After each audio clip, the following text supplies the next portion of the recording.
All right, guys, so I am back from out of town. I appreciate everyone tagging me in different Spurs news while I was gone.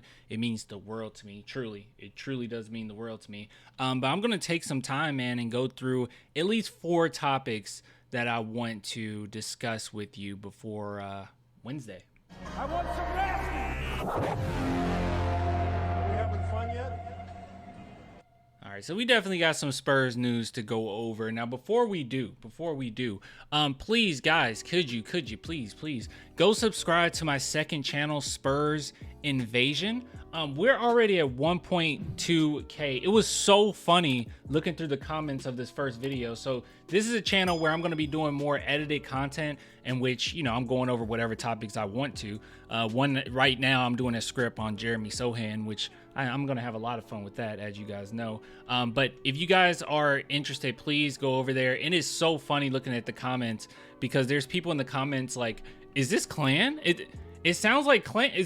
Who is this? It's so funny because some people literally just found it just because they were on YouTube, and then some people knew that I was, making the channel. But if you guys are interested, please head on over there, support your boy. The link is in the description, so it's right under this video. You just click there, subscribe, and come back to this video, so you don't forget, okay? But I'm gonna have other videos on here soon. I'm gonna try to hit 2 a month.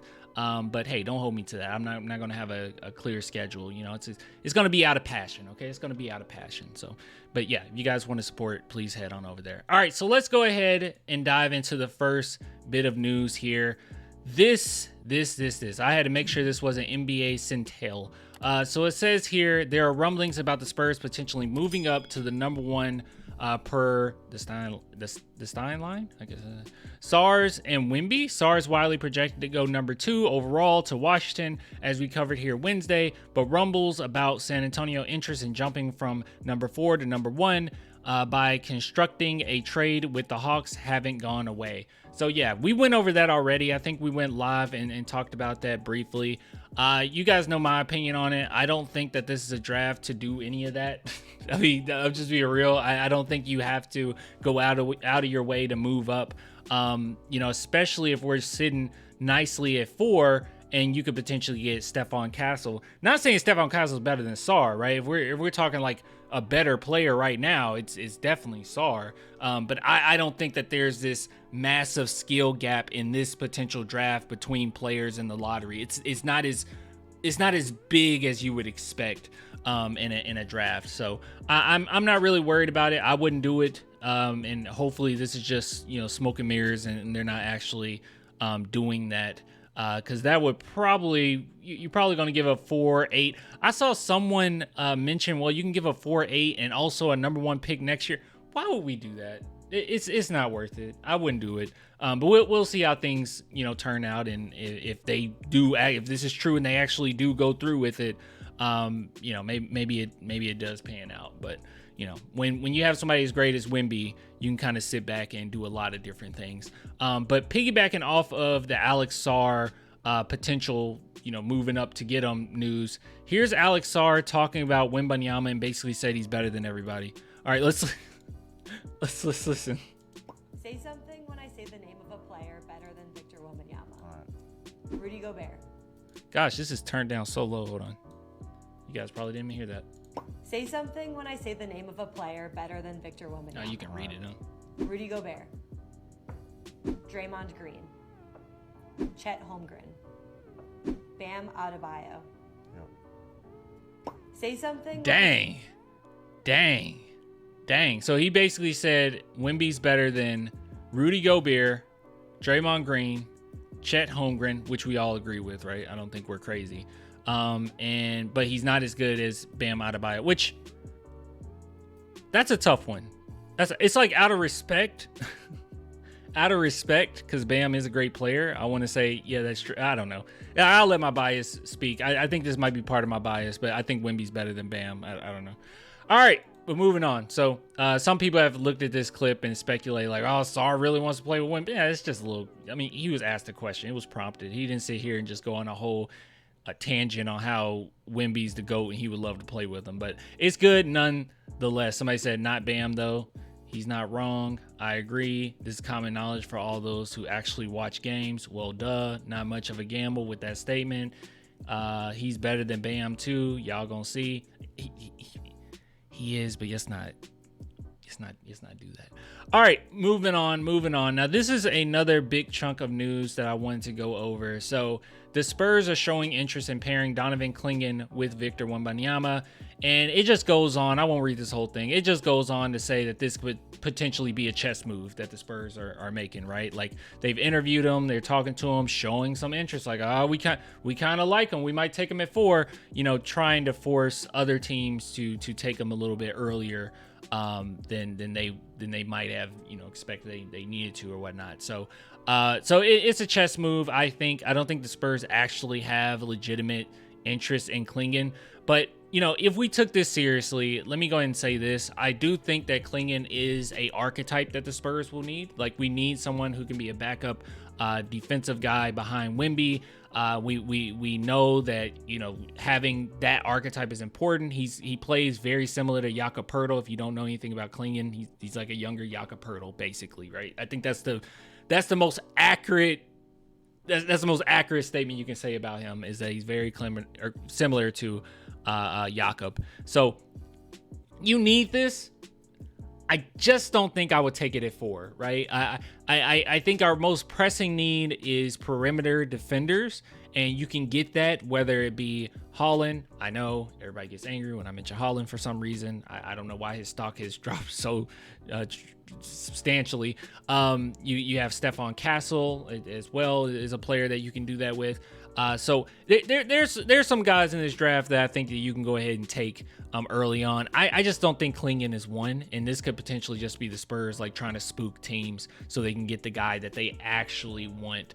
I don't think this is necessary. If they were to get Clingan, I do like him a lot. I think that it will be a very solid pick, but I'm not looking for just solid right now, right? I want someone with some immense potential, and that could be dun. Let me go ahead and segue over. Well, actually, do we want to segue into that? Yeah, we'll go to the next bit of news. Segue over to Stephon Castle. I think he has a lot of potential.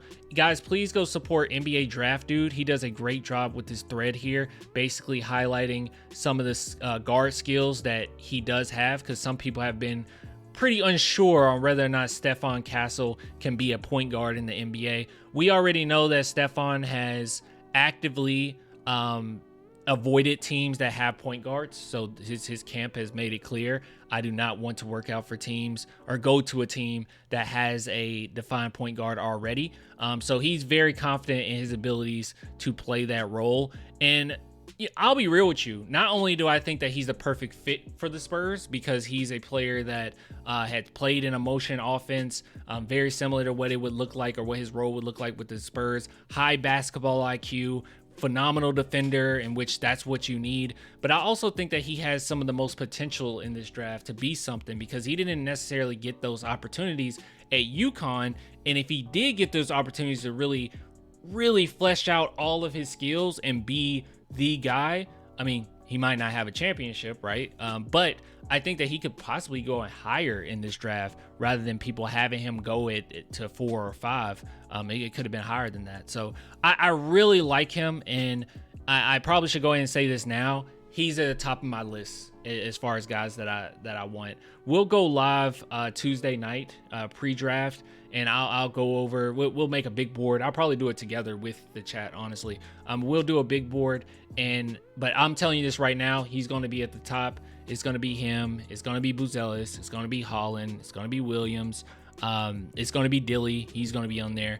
Speaking of Dilly, the last bit of news, he did an interview recently with Shams, and a few Spurs fans got excited about this, saying, hey, this could be a guy, which we already saw him interview and say, hey, I would love to play with Wemby. I would give him the ball. I'll get out the way. But this is a clip, basically him saying that he has some a little bit of a chip on his shoulder, just a little bit. What were those emotions like sometimes when you were coming off the bench? You might not be playing as much as you wanted to, and the whole world knows how talented you are, what you were capable of. How difficult was that for you?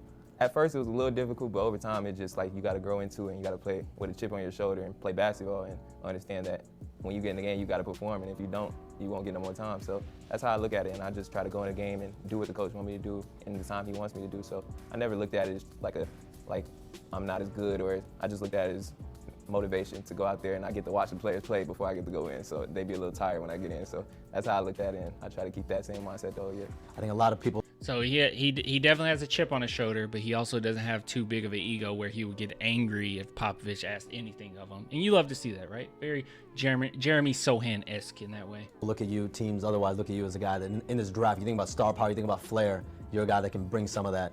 Do you feel like you're that guy? I mean, growing up, I always had the mindset of, in my head, I feel like I'm that dude, but in the back of my head, I don't ever show it to people. And you know, like sometimes you gotta be a little confident to actually believe it. And sometimes like I have the negative confidence in the back of my head to be like, oh, but over time I feel like it's just the fact of I just started praying and understanding that it don't go the right way every time. So that just motivated me and made me more balanced to just play basketball the right way every time and understand that it's not gonna go your way every time. So yeah, so basically, and then this just goes on to Shams ask him like, hey, you know, can you be a star in the NBA? And he's just basically like, look, I love basketball. I can't not see myself as being better or whatever. So it's a decent interview. If you guys are interested in it, you can go over to Shams. It's like 5 minutes and 20 seconds long if you're interested.